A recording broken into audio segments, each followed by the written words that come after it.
Good morning बच्चों। तो बच्चों जो है लास्ट क्लास में हमने पढ़ा था, हमारा जो टॉपिक था वो था क्या, double helix structures of DNA, जो कि किसके द्वारा गिवन था बच्चों, वॉटसन एंड क्रिक। ठीक है, तो लास्ट क्लास में बच्चों हमने क्या किया था कि जो वॉटसन एंड क्रिक ने जो है डीएनए का जो है डबल हेलिक्स मॉडल दिया था, उसके जो है फीचर्स के बारे में हम लोगों ने पढ़ा था। ओके, आज बच्चों जो है हम पढ़ेंगे चारगाफ रूल। ठीक है,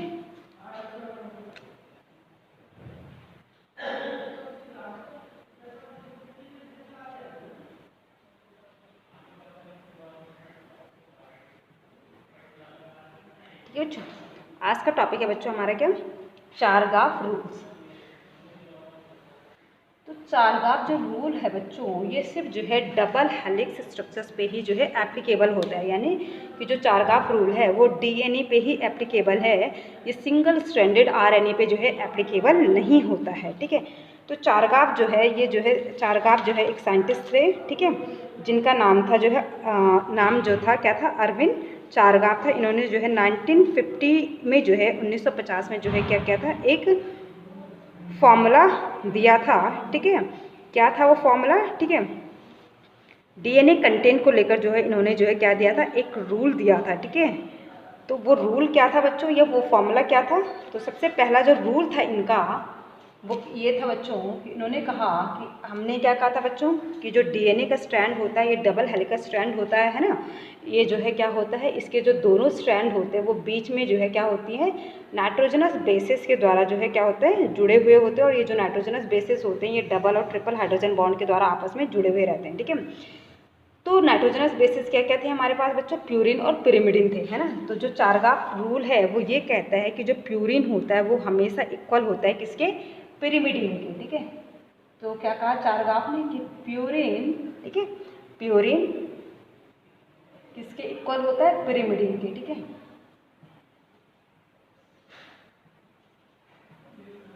ठीक है, क्या कहा इन्होंने कि प्यूरिन्स जो होता है वो इक्वल होता है पिरिमिडिन का। इसका क्या मतलब समझिए बच्चों, ठीक है, सपोज अगर प्यूरिन 10 है तो पिरिमिडिन भी कितना होगा बच्चों, 10 ही होगा। ठीक है, कैसे देखिए बच्चों, जब हमने बच्चों आपका डीएनए का जो है न्यूक्लियोटाइड की चेन आपको बना के दिखाई थी, तो हमने आपको प्यूरिन और पिरिमिडिन के बारे में कहा था, है ना। तो प्यूरिन आपको पता है कि प्यूरिन क्या क्या होता है, आपके प्यूरिन 2 होते हैं। ठीक है, क्या क्या होता है बच्चों, एडेनिन और दूसरा क्या होता है बच्चों, ग्वानिन। ठीक है, ठीक है, क्या कहा बच्चों हमने, ठीक है बच्चों, क्या कहा हमने कि जो एडेनिन और जो ग्वानिन होता है बच्चों, ये होते हैं हमारे क्या, प्यूरिन। ठीक है, प्यूरिन क्या होता है, डबल कार्बन की जो है डबल रिंग वाली जो है कार्बन होते हैं, जिनको कि हम क्या कहते हैं, प्यूरिन कहते हैं। तो प्यूरिन में हमारा आता है क्या बच्चों, प्यूरिन्स में हमारा क्या आता है, प्यूरिन्स में हमारा एडेनिन और ग्वानिन आता है। जबकि हमारा पिरिमिडिन में, इन केस ऑफ डीएनए में, पिरिमिडिन में भी हमारी 2 चीज़ें आती हैं। ठीक है, क्या क्या आता है आपका, साइटोसिन, साइटोसिन और थायमिन। अगर आरएनए होगा तो आरएनए की जगह पर क्या हो जाएगा, थायमिन की जगह पर यूरेसिल, है ना। अगर आरएनए होता तो ये 3 चीज़ें तो सेम रहती, बट जो है थायमिन की जगह पर वहाँ पर क्या हो जाता है, यूरेसिल हो जाता है। ठीक है, तो मैं यहाँ पर यूरेसिल को रफ कर रही हूँ। ठीक है, तो अब जो है हमने क्या कहा कि डीएनए के केस में हमारे पास 2 प्यूरिन है और 2 ही पिरिमिडिन है। प्यूरिन क्या क्या है, एडेनिन और ग्वानिन, और पिरिमिडिन क्या है, साइटोसिन और थायमिन।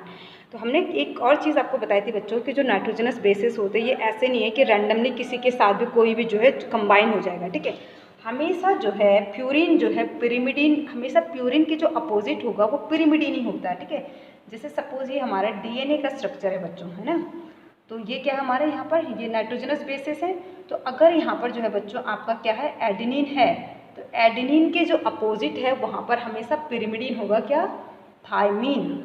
ठीक है, समझ में आ गया, क्या कहा बच्चों हमने कि प्यूरिन के अपोजिट में हमेशा पिरिमिडिन होता है। जैसे सपोज यहाँ पर आपने ए लगा रखा है, एडेनिन आपने यहाँ पर लगाया नाइट्रोजनस बेस, तो इसके अपोजिट में आप रैंडमली कुछ भी नहीं लगा सकते हो, क्योंकि ए के अपोजिट में हमेशा पिरिमिडिन होगा, और पिरिमिडिन भी कौन सा होगा बच्चों, थायमिन होगा, ना कि साइटोसिन। ओके, अगर सपोज यहाँ पर आपका जो है साइटोसिन है ना, यहाँ पर आपका पिरिमिडिन साइटोसिन है, तो इसके अपोजिट में हमेशा आपका क्या होगा, पिरिमिडिन के अपोजिट में फिर क्या हो जाएगा आपका, अपोजिट में प्यूरिन होगा। तो साइटोसिन का अपोजिट में आपका क्या होता है हमेशा, ग्वानिन होता है बच्चों। ठीक है, तो क्या कहा बच्चों हमने कि प्यूरिन जो होता है, प्यूरिन के अपोजिट में हमेशा पिरिमिडीन ही होता है। ठीक है, जैसे एग्जांपल के तौर पे हमने कहा कि अगर यहाँ पर एडेनिन है प्यूरिन आपका, तो इसके अपोजिट में जो पिरिमिडीन होगा वो क्या होगा आपका, थाइमिन होगा। ठीक है, या फिर आपका यहाँ पर पिरिमिडीन है साइटोसिन की, तो इसके अपोजिट में हमेशा जो प्यूरिन होगा वो ग्वानिन ही होगा। ठीक है, तो एडेनिन के साथ हमेशा थाइमिन होता है और साइटोसिन के साथ हमेशा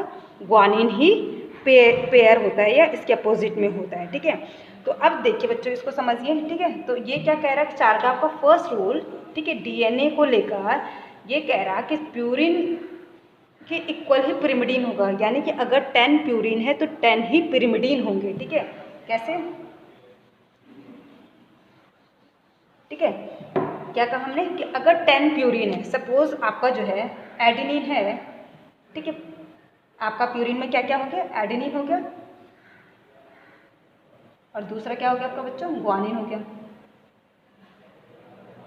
ठीक है, इसके इक्वल ही क्या होगा, देखिए बच्चों जितना एडेनिन होगा उतना ही क्या होगा आपका पिरिमिडीन, कौन सा होगा, थाइमिन होगा। ये तो बात आप समझते हो ना, इससे तो एग्री करते हो ना कि जितना एडेनिन होगा उतना ही आपका क्या होगा, थाइमिन होगा ना।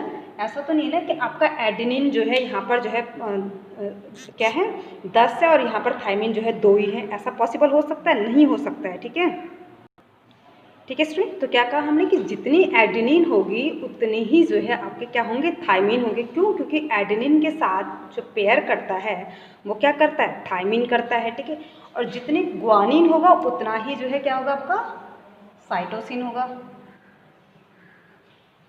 है ना, समझ में आ गया। सपोज अगर यहाँ प्यूरिन में से 10 में से जो है, प्यूरिन आपके पास 2 है ना, एडेनिन और ग्वानिन, तो अगर आपके पास यहाँ पर 5 एडेनिन है तो 5 ही आपके पास क्या होंगे बच्चों, ग्वानिन होगा ना।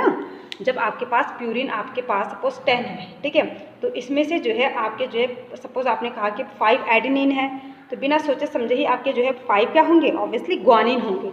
तो अब जब इधर 5 एडेनिन है तो ये तो आप जो है बिना देखे ही आप जो है क्या कर दोगे, सीधे 5 थाइमिन और 5 ही आपका साइटोसिन होगा। क्यों, क्योंकि एडेनिन के साथ ही जो है आपका क्या होता है, एडेनिन के साथ ही बच्चों आपका जो है थाइमिन पेयर होता है ना, एडेनिन के साथ हमेशा थाइमिन होता है और आपका जो है ग्वानिन के साथ हमेशा साइटोसिन होता है। तो एडेनिन अगर 5 है तो थाइमिन भी आपका 5 होगा, अगर ग्वानिन 5 है तो साइटोसिन भी आपका 5 होगा। ठीक है, अगर सपोज यहाँ पर डीएनए में सपोज डीएनए है, ठीक है, एक स्ट्रैंड अगर मैं बना के यहाँ पर दिखाऊं बच्चों आपको, सपोज ये डीएनए का स्ट्रैंड है, ठीक है, एक टर्न में कितने बेस पेयर होते हैं, 10 होते हैं, तो 1 2 3 4 5 6 7 8 9 10। ठीक है, यहाँ पर हमने लिख दिया A C T G C A A T T C। ठीक है, देखिए बच्चों, ठीक है, इसका मतलब तो एडेनिन के अपोजिट हमेशा क्या होगा, थाइमिन, साइटोसिन के अपोजिट हमेशा क्या होगा, ग्वानिन, थाइमिन के अपोजिट एडेनिन, ग्वानिन के अपोजिट साइटोसिन, और जो है साइटोसिन के अपोजिट ग्वानिन, एडेनिन के अपोजिट थाइमिन, थाइमिन ए और जी। समझ में आ गई मैं क्या लिख रही हूँ। ठीक है, तो एडेनिन के अपोजिट हमेशा थाइमिन होगा, साइटोसिन के अपोजिट हमेशा ग्वानिन होगा, है, या ग्वानिन के अपोजिट हमेशा साइटोसिन होगा।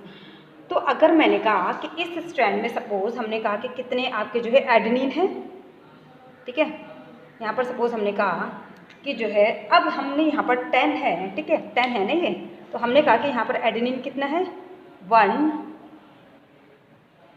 ठीक है, 1 और 2 3, है ना, क्या कहा हमने, 1 2 3 4 5 6, कितने एडेनिन आपके पास, 6 है। ठीक है,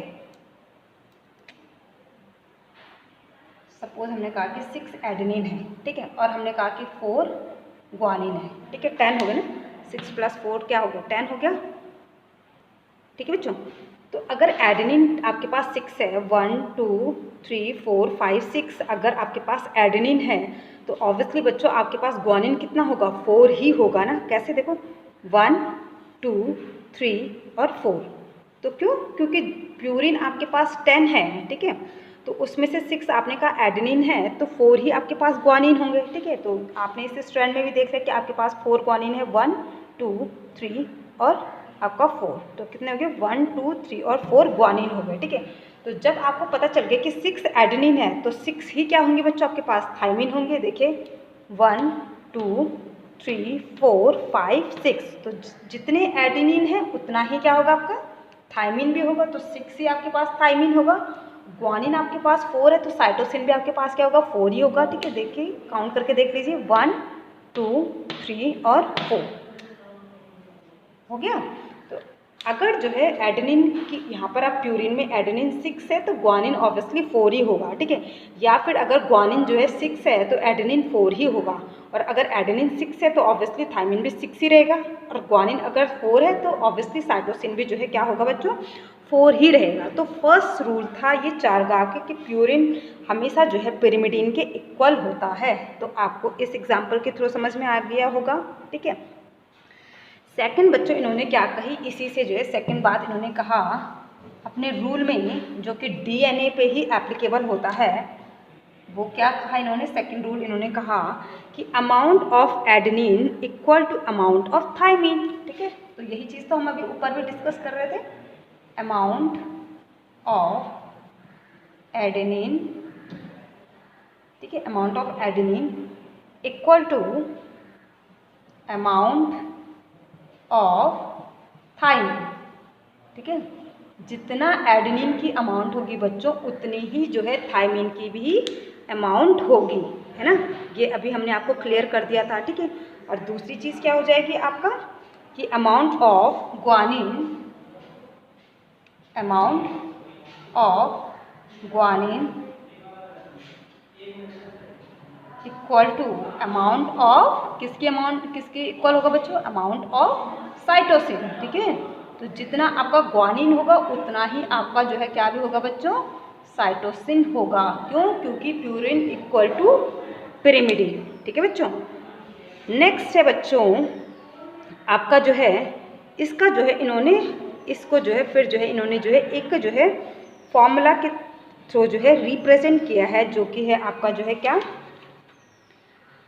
हम इसको जो है जो हमने आपको एक्सप्लेन किए हैं ये दोनों रूल, हम इसको ऐसे भी लिख सकते हैं, that is A plus T is upon G plus C equal to 1, ठीक है। तो हम इसको इस फॉर्मूला के ज़रिए भी रिप्रेजेंट कर सकते हैं, ठीक है। तो क्या कहा हमने कि A plus T upon G plus C हमेशा जो है क्या होता है आपका जो है क्या होता है? इक्वल टू 1 होता है, ठीक है। तो ये था बच्चों आपका जो है चारगाफ का रूल, ठीक है।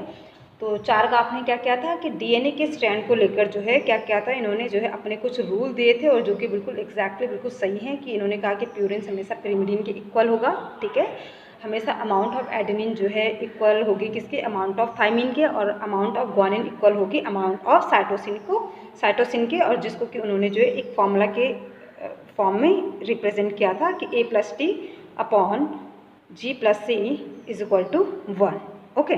तो अगर हम इसको एक न्यूमेरिकल के तरह अगर इसको हम करने की सोचें तो क्या हो सकता है? अगर सपोज कोई न्यूमेरिकल है बच्चों कि आपको किसी एक की परसेंटेज दे रखी है और आपको दूसरे की निकालनी है, तो कैसे होगा बच्चों? देखते हैं।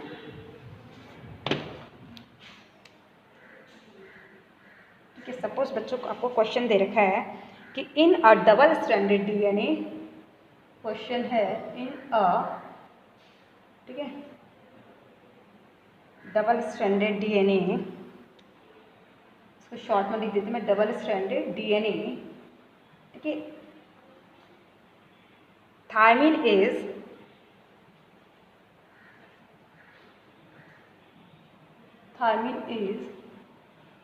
30%, calculate the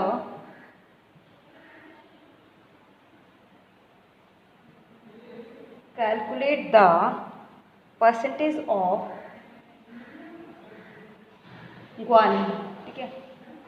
यानी कि आपको एक डबल स्ट्रैंडेड डीएनए दे रखा है जिसमें कि थायमिन की परसेंटेज आपको गिवन है 30%। तो ये आपको कह रहा है कि आपको जो है कैलकुलेट करनी है क्या, ग्वानिन की परसेंटेज। तो थायमिन की परसेंटेज आपको दे रखी है बच्चों 30%, तो आपको ग्वानिन की परसेंटेज निकालनी है। ठीक है, तो देखिए बच्चों, हमें पता है कि चारगाफ रूल क्या कहता है कि purine is equal to pyrimidine. ठीक है, purine is equal to pyrimidines. ठीक है, तो अगर 50% प्यूरिन होगा तो आपका 50% क्या होगा, क्या हो सकता है, पिरिमिडीन होगा। ठीक है, अगर 50% प्यूरिन 50% ही पिरिमिडीन होगा आपका। ठीक है, तो आपको जो है क्या दे रखा, प्यूरिन में आपका क्या क्या होता है, एडेनिन और आपका ग्वानिन होता है। ठीक है, और पिरिमिडीन में आपका क्या होता है बच्चों, थायमिन और साइटोसिन। तो अब आपको थायमिन दे रखा कितना, 30%, है ना। थायमिन आपको जो है गिवन है 30%। तो बताइए, अब प्यूरिन जो है, पिरिमिडीन आपका 50% है ना बच्चों, तो उसमें से 30% तो थायमिन हो गया। तो अब बाकी क्या बचा, कितना परसेंट बचा, 20% बचा ना। तो 20% आपका क्या हो गया, साइटोसिन हो गया, है ना। तो अब आपको जो है क्या पता चल गया कि साइटोसिन क्या है, 20% है। तो ग्वानिन भी कितना होगा बच्चों, 20% ही होगा, और एडेनिन भी कितना होगा आपका, 30% होगा। तो इससे आपको क्या पता चल गई कि ग्वानिन की परसेंटेज कितनी होगी बच्चों, 20% होगी, है ना। समझ में आया कैसे कहा हमने। यानी आपको क्वेश्चन दे रखा कि एक डबल स्ट्रैंडेड डीएनए है जहाँ पर कि आपको थायमिन की परसेंटेज दे रखी है 30%, आपको जो है ग्वानिन की कैलकुलेट करनी है। तो आपको थायमिन की दे रखी है तो आप ग्वानिन की कैलकुलेट कर सकते हैं कैसे, purine is equal to pyrimidine. आपको प्यूरिन 50% है और पिरिमिडिन ही आपका 50% है। ठीक है, जितना प्यूरिन होता है उतना पिरिमिडिन होता है। ठीक है, अब आपने कहा कि थायमिन आपको दे रखा है, आपने पहले यहाँ पर प्रेजेंट कर दिया कि प्यूरिन में आपका एडेनिन और ग्वानिन हो गया, अब पिरिमिडिन में आपका जो है थायमिन और साइटोसिन। थायमिन आपको गिवन है 30%, तो जब थायमिन 30% है तो यहाँ पर जो सेकंड प्यूरिन पिरिमिडिन होगा उसका परसेंटेज कितनी होगी, ऑब्वियसली 20% होगी। अब ये जब 20% है साइटोसिन, तो ग्वानिन भी हमें क्या होगा, हमेशा 20% ही होगा। और अगर आपसे जो है एडेनिन की पूछी होती तो एडेनिन भी क्या होगा, 30% होगा। जितना थायमिन है उतना ही एडेनिन होगा, जितना आपका साइटोसिन निकल कर आया उतना ही आपका जो है ग्वानिन होगा। तो इस तरीके से जो है बच्चों इसमें जो है आपको जो है न्यूमेरिकल आ सकते हैं चारगाफ रूल को लेकर। तो सिंपल सा है कि purine is equal to pyrimidine, तो आपको अगर एक की परसेंटेज दे रखी है तो आप बाकी 3 की परसेंटेज निकाल कर दे सकते हैं। ठीक है, तो ये था बच्चों आपका जो है चारगाफ रूल। ठीक है, अब नेक्स्ट क्लास में बच्चों हम पढ़ेंगे जो है पैकेजिंग ऑफ डीएनए। ठीक है, तो इससे रिलेटेड कुछ और अगर मुझे न्यूमेरिकल मिलेंगे बच्चों तो मैं आपको कुछ और न्यूमेरिकल भी इसको जो है नेक्स्ट क्लास में कराऊंगी।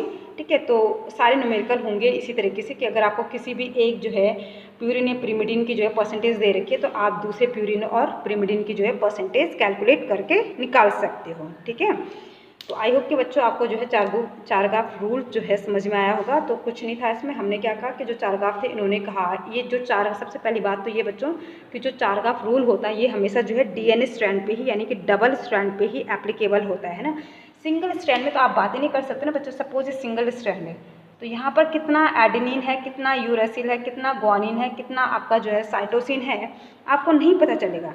डीएनए के स्ट्रैंड में इसलिए आप इसको बता सकते हो क्योंकि ये डबल हेलिकल स्ट्रक्चर्स है, तो अगर जितना इधर है तो उतना ही इधर होगा, ये इस तरीके से। ठीक है, तो इसलिए जो है जो चारगाफ रूल होता है ये डीएनए स्ट्रैंड पे ही यानी कि डबल स्ट्रैंडेड डीएनए पे ही एप्लीकेबल होता है। जो सिंगल स्ट्रैंडेड आरएनए होता है उस पर जो है चारगाफ रूल एप्लीकेबल नहीं होता है। ठीक है, तो ये था बच्चों आपका जो है चारगाफ रूल। एक और बात जो है मैं आपको रिवाइज करा देती हूँ। सबसे पहले क्या कहा इन्होंने कि प्यूरिन हमेशा जो है बराबर होता है किसके, पिरिमिडिन्स के।